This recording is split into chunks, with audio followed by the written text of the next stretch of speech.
সংযম এমনি এমনি হয় না। হ্যাঁ, কাজেই মন হচ্ছে ইন্দ্রিয়ের রাজা, আর মনের চরিত্র বোঝা খুব মুশকিল।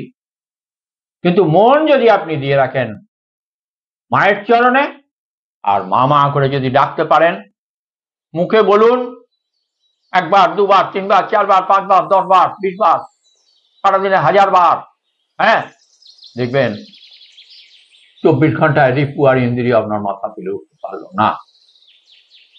আপনি শান্ত হয়ে যাবেন এবং ব্রহ্মময়ী মাকে জানতে পারবেন।